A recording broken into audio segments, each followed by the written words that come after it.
I'm Pat Mayo with the quick DraftKings preview for the 2021 Arnold Palmer Invitational. We've seen the players hit Florida once, but that was all the top players. The field this week at Bay Hill isn't quite what we saw last week at the WGC or what we're going to be seeing next week at the Players Championship.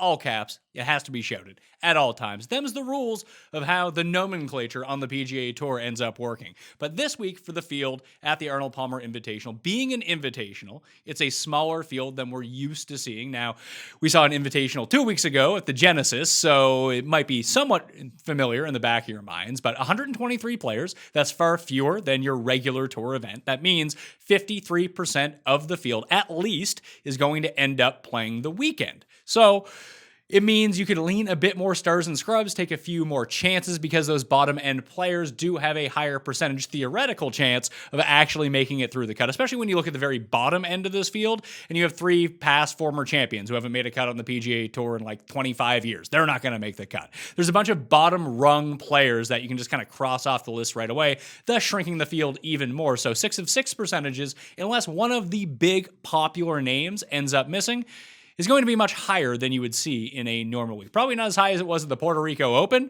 We were dealing with like 35% of the field, 6 of 6, but somewhere between like 10 and 20% should be what you're aiming for this week for 6 of 6s. Hopefully you're aiming for much higher than that, but the overall field, that's where it should end up coming down. Some big names as well, and you have to remember that internationals have won this event each of the past 5 years. And before that, it was Matt Every, and just the weirdest outlier of all time.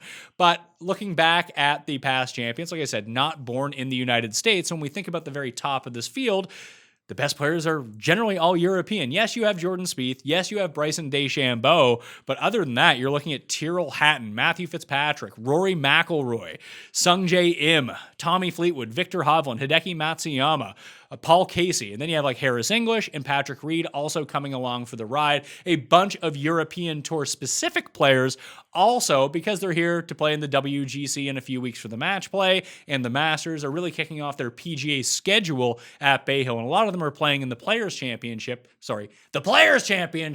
as well. So they want to get those reps in Florida. Also, there is somewhat correlation between European players and Florida courses, mainly because most of the European players who do have homes or residencies in the United States have them in Florida, especially the Orlando area, because there is a very quick flight because of Disney from Orlando over to Heathrow. Very few places elsewhere in the southern part of the United States actually have that outside of Atlanta. So when we're thinking about Florida specific, Orlando is going to be a spot where you have a lot of those guys. So Molinari and Stenson, they're both playing. Poulter, Lowry, Matt Wallace, Robert McIntyre, Bernd Wiesberger, Victor Perez, all playing in the field this week. So they're the ones making up that middle tier, along with like Jason Day and Justin Rose. Billy Horschel is playing. Who else do we have? Corey Connors, Will Zalatoris, Mark Leishman, Max Homa. It's a pretty decent field, just not as stacked as we're used to seeing. Well, let's talk about the course very briefly. Yardage-wise, very similar to the concession from last week, but an awful lot of water going on at Bay Hill.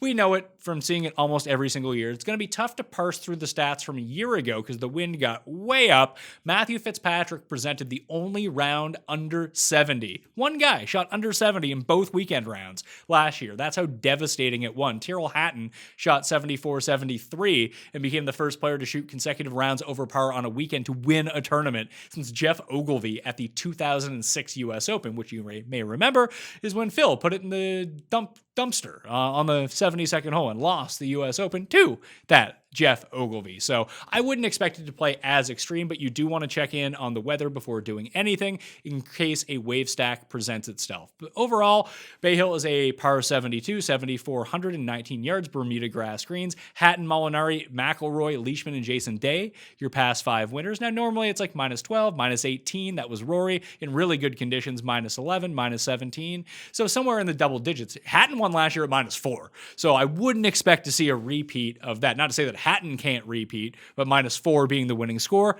unlikely to happen. key stats that you should be targeting in on if you're building any sort of modeling this week. I highly recommend fantasynational.com. fantasynational.com/Mayo gets you a discount, and you'll have all of the stats and all of the tools, including a custom model which you can program in yourself to spit you out some results of who is performing well in this field, and pick any date range you want to go look at. But strokes gained approach going to be the most important, as will proximity from beyond 200 yards, coupled with that par threes from 200 to 225 yards. There are 4 of those this week. All the par threes, incredibly difficult at Bay Hill. And then opportunities gained, the Fantasy National proprietary stat, which tracks greens in and under regulation from 20 feet and in. General birdie opportunity. So you ride a hot putter plus opportunities game, and boom, you got yourself a winner. That will do it for me. You can find my article up on dknation.com on Monday, cheat sheet for DraftKings, Tuesday evening. And always remember to go over to Mayo Media Network's YouTube page to check out the Pat Mayo Experience. We'll be breaking down the betting side, the DraftKings side, and my live chat every single Wednesday at noon Eastern Time.